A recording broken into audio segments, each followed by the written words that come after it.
Hal apa yang membuat kita punya potensi pasti cuan pada IPO PT Sinergi Inti Andalan Prima Tbk atau dengan kode ticker INET? Sebelum membahas lebih lanjut, bagi kamu yang selalu mengikuti perkembangan terkini mengenai saham dan juga pembahasan mengenai IPO yang menarik, silahkan subscribe YouTube Meja Saham.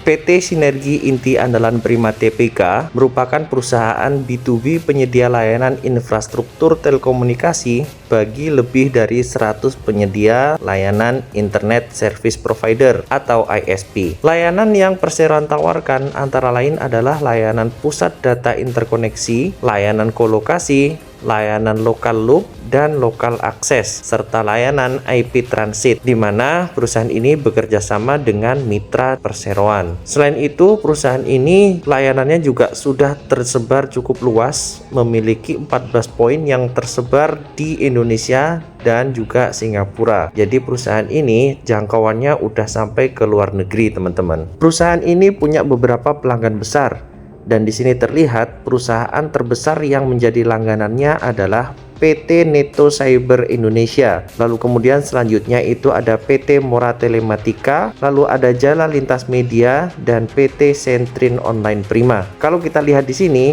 Neto Cyber Indonesia ini menguasai sekitar 26,6%, lalu untuk Moratel itu 12,7%. Jadi ini memang cukup besar ya. Sedangkan untuk daerah pemasaran perseroan ada di Pulau Jawa dan juga di Pulau Bali, di mana di sini kita bisa lihat untuk pendapatan di 31 Desember 2022 itu ada di 16 miliar lebih. Lalu kemudian untuk di Pulau Bali itu 3 miliar lebih. Dari segi kinerja keuangan, untuk pendapatan ini terjadi peningkatan yang cukup signifikan dari tahun 2020 ke tahun 2021.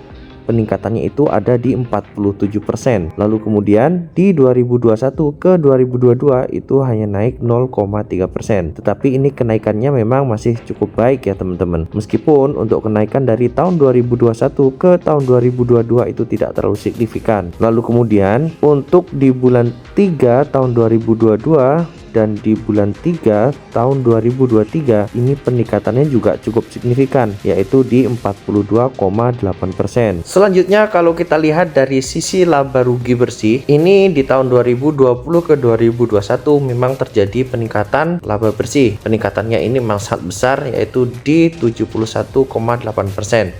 Sayangnya dari tahun 2021 ke 2022 untuk laba bersihnya ini justru minus ya.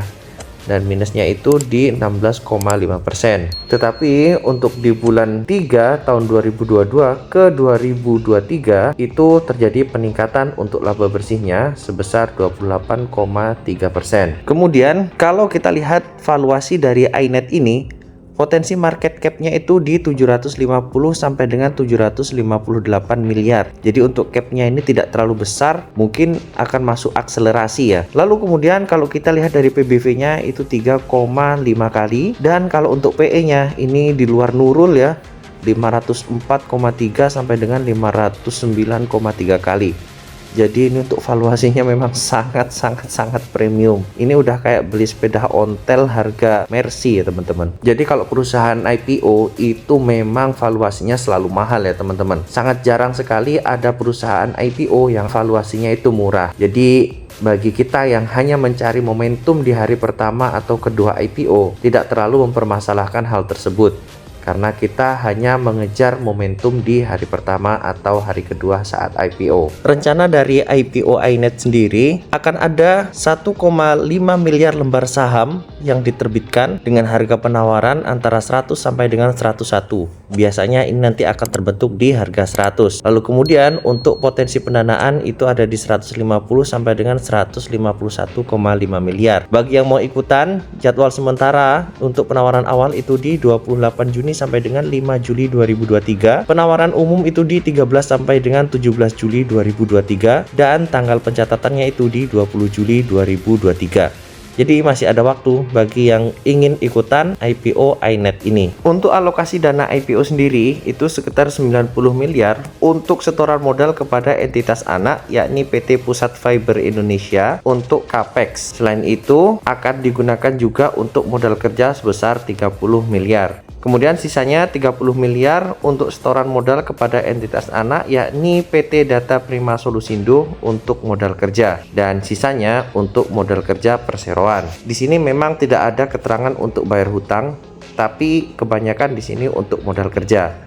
Ya, mudah-mudahan ini memang benar-benar untuk modal kerja ya teman-teman, bukan seolah-olah untuk modal kerja tetapi sebenarnya digunakan untuk yang lainnya. Dan ini adalah bagian yang paling menarik dari IPO iNet ini, di mana perusahaan rencananya akan menerbitkan waran seri 1 dengan rasio waran 5:7. Nah, jadi teman-teman, dengan adanya waran 5:7, saat teman-teman pesan saham ini dan dapat 5 lembar saham, maka teman-teman akan dapat 7 lembar waran. Jadi resiko teman-teman untuk mengalami kerugian di hari pertama itu bisa diminimalisir. Mudah-mudahan saja nanti saat IPO di hari pertama harga induknya nggak langsung dibanting dan warannya bisa diangkat ke harga minimal 10 atau 15 rupiah. Jika hal tersebut terjadi, maka teman-teman akan cuan lebar ya. Tapi tentunya tidak akan semudah itu ya teman-teman. Kita harus tetap hati-hati dan disiplin terhadap saham-saham IPO seperti ini. Jika kita lihat sudah tidak ada potensi untuk mendapatkan keuntungan, maka kita juga harus disiplin untuk cut loss. Atau jika kita lihat dia masih kuat untuk terus-terus naik, ya mungkin bisa jadi teman-teman bisa ditahan dulu. Tapi juga tetap harus hati-hati, karena biasanya setelah dibawa naik akan langsung dibanting dan dikunci ARB, yang mana teman-teman tidak bisa jualan. Yang harusnya untung malah jadi buntung ya teman-teman kalau kejadian seperti itu. Selanjutnya, siapa sih yang akan jadi underwriter dari IPO iNet ini? Untuk underwriternya akan dikawal oleh Sinhan Sekuritas dengan kode broker AH. Bagi teman-teman yang sangat concern terhadap daftar efek syariah, menurut postingan dari Syariah Saham, kemungkinan saham ini akan masuk ke saham syariah. Tetapi untuk kepastiannya kita tunggu final mengikuti OJK dan juga DSN MUI. Sebagai kesimpulan, perusahaan ini merupakan perusahaan layanan internet. Kemudian yang kedua, punya pelanggan perusahaan besar. Salah satunya adalah Moratel. Kemudian untuk laporan keuangannya ini memang masih terlihat belum konsisten ya teman-teman. Lalu kalau untuk valuasinya ini memang sangat premium. Dan yang bikin menarik dari IPO ini hanya warannya, di mana warannya itu ada 5:7. Artinya setiap 5 lembar saham teman-teman akan dapat 7 lembar waran. Dan inilah yang buat IPO ini cukup menarik. Kalau menurut teman-teman gimana? Apakah juga cukup menarik IPO ini? Atau skip dulu? Silahkan tulis di kolom komentar.